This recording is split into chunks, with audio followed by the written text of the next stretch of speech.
After Liu Xiu came to power, he introduced the commentary of Zuo into official studies, so the interpretation of legal codes was divided among the commentary of Gongyang, the commentary of Guliang, and the commentary of Zuo, all having the right to interpret the highest legal codes. As people continuously sought authority from the text to increase their authority, Confucianism became more and more rigid. Those who truly studied Confucianism would find it very sad. So there emerged a great scholar named Yang Xiong. Yang Xiong's most famous book is called Fa Yan, the Words of Law. When people read Fa Yan, they find it very similar to the Analects, both in structure and expression. Yang Xiong advocated for reshaping the spirit of Confucianism. Yang Xiong embodied many of the early Confucian traditions, integrating scholarly pursuits with personal character cultivation and melding intellectual inquiry with ethical self-improvement. He concluded his tumultuous life in poverty, loneliness, and despair, leaving behind Fa Yan and likening myself to the ancient sage Mencius, which means that he thought he was the Mencius of his day. In essence, understanding the spirit of Confucianism should start from common sense, without artificially imbuing it with mystical meanings. By approaching oneself and others with equanimity, one can truly grasp the essence of Confucianism.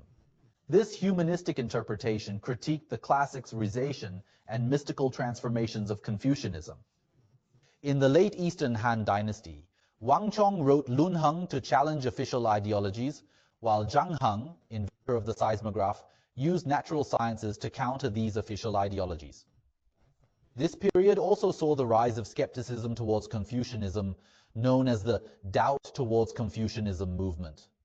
People began questioning whether Confucian teachings were genuine or fabricated, perhaps invented by figures like Wang Mang and Liu Xin to deceive others. During this time, Zheng Xuan emerged and made a significant contribution by reorganizing Confucian classics. He diligently collected credible Confucian texts of his era, meticulously arranging and annotating them. Hence, many ancient texts with annotations we see today were attributed to Zheng Xuan from the late Eastern Han Dynasty. Without Zheng Xuan's efforts, understanding these ancient classics today would likely have been much more challenging.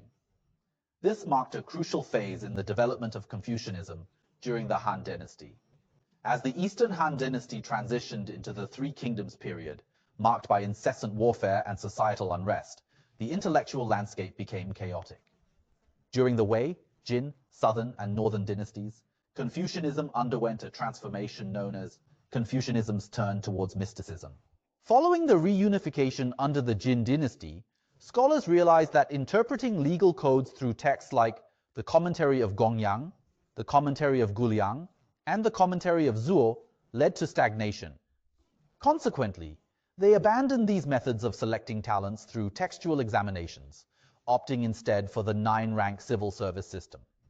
This system evaluated individuals based on their moral character, determining their rank and eligibility for official positions primarily based on their family background. This change meant many young people no longer needed to rigorously study and memorize texts as before. Their family background largely predetermined their futures. Figures like Wang Shiji could ascend to high office without substantial achievements, solely due to their illustrious lineage. During this period, there was a trend known as integration of Taoism into Confucianism. Liu Shao, He Yan, and Wang Bi played significant roles in this movement. It means introducing Taoist theory and methodology into Confucianism. This integration aimed to rejuvenate Confucianism by incorporating Taoist principles of simplicity and clarity, making Confucianism a more practical and useful discipline. In the Wei and Jin periods, scholars like He Yan and Wang Bi were pioneers and prominent representatives of Guiwulun, importing the Taoist concepts of taking nothing as the foundation from Laozi and Zhuangzi to interpret Confucianism. Their goal was not to abandon Confucianism or establish a new doctrine, but to enrich Confucianism with Taoist philosophical resources, reconstructing it into a new system, completing the transformation of Confucianism's turning towards mysticism.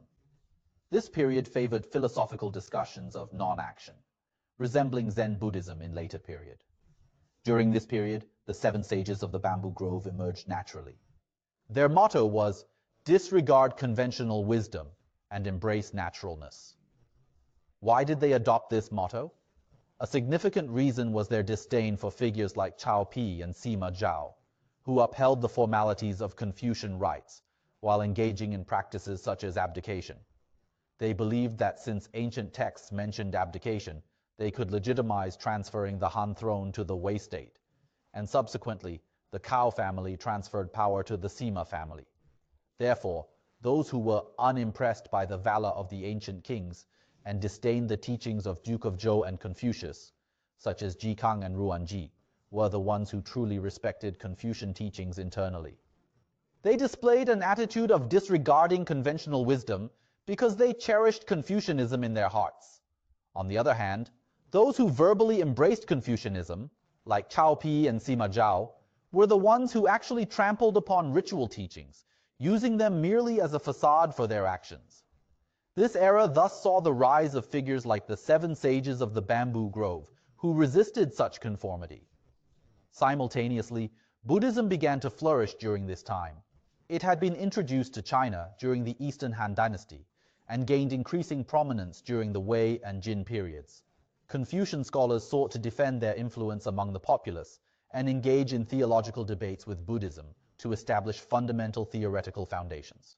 In the Southern Dynasty, the development of Confucianism was characterized by a trend of integration of Confucianism with Buddhism and unity of Confucianism with Taoism.